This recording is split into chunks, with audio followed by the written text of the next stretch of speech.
हम कपूर ला रहे हो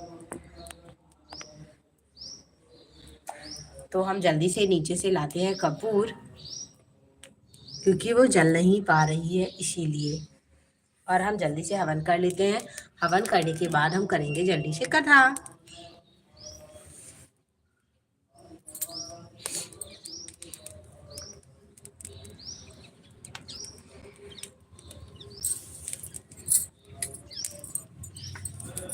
अब कर लेंगे हम हवन, क्योंकि अब अच्छे से जल चुकी है हमारी हवन कुंडी।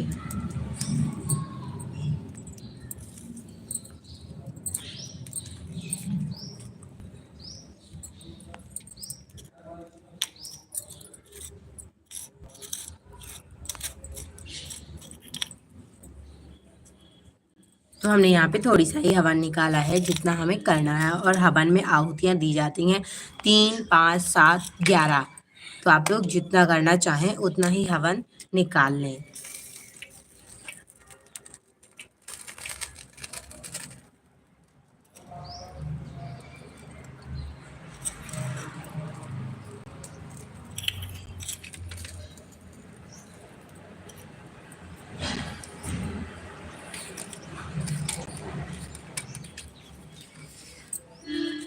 तो आप देख सकते हैं कि हमारा हवन संपन्न होने वाला है।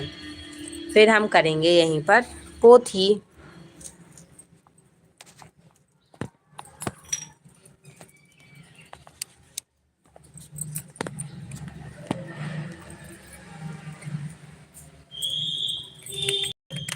तो बोलो,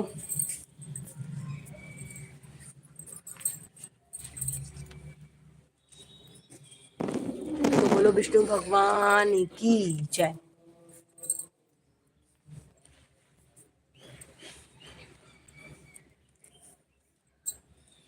तो इसके लिए हम ले लेंगे, पोथी सुनने के लिए ले लेंगे चने की दाल और पुष्प, और फिर स्टार्ट करेंगे हम यहाँ पे कथा।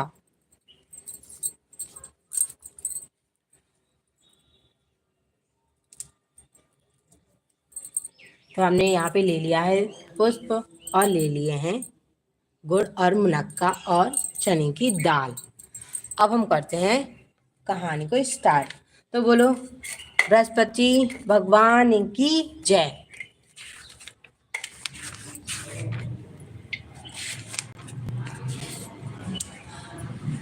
भारतवर्ष में एक राजा राज्य करता था। वह बड़ा प्रतापी और दानी था। वह नित्य गरीबों और ब्राह्मणों की सहायता करता था।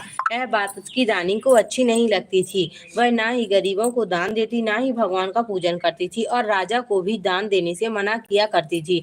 एक दिन राजा शिकार खेलने वन को गए हुए थे, तो रानी महल में अकेली थी। उसी समय बृहस्पति देव साधु के वेश में राजा के महल में भिक्षा के लिए गए और भिक्षा मांगी। रानी ने भिक्षा देने से इनकार किया और कहा, हे साधु महाराज, मैं तो दान पुण्य से तंग आ गई हूँ। मेरा पति सारा धन लुटाता रहता है। मेरी इच्छा है कि हमारा धन नष्ट हो जाए, फिर ना रहेगा बांस और ना बजेगी बांसुरी। साधु ने कहा, देवी तुम तो बड़ी अजीब हो। धन संतान तो सभी चाहते हैं, पुत्र और लक्ष्मी तो पापी के घर भी होनी चाहिए। यदि तुम्हारे पास अधिक धन है तो भूखों को भोजन दो, प्यासों के लिए प्याऊ बनवाओ, मुसाफिरों के लिए धर्मशालाएं खुलवाओ, जो निर्धन अपनी कुंवारी कन्याओं का विवाह नहीं कर सकते उनका विवाह करा दो।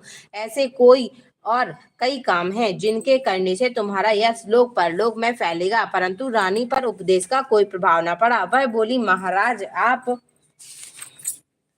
मुझे कुछ ना समझाएं। मैं ऐसा धन नहीं चाहती जो हर जगह बांटती फिरूं। फिर साधु ने उत्तर दिया, यदि तुम्हारी ऐसी इच्छा है तो तथास्तु।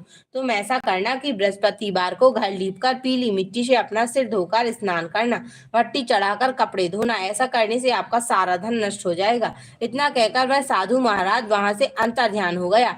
जैसे वह साधु कह कर गया था, रानी ने वैसा ही किया। 6 बृहस्पतिवार ही बीते थे कि उसका समस्त धन नष्ट हो गया और भोजन के लिए दोनों तरसने लगे, सांसारिक भोगों से दुखी रहने लगे। तब वह राजा रानी से कहने लगा कि तुम यहाँ पर रहो, मैं दूसरे देश में जाऊं, क्योंकि यहाँ पर मुझे सभी मनुष्य जानते हैं, इसीलिए कोई कार्य भी नहीं कर सकता।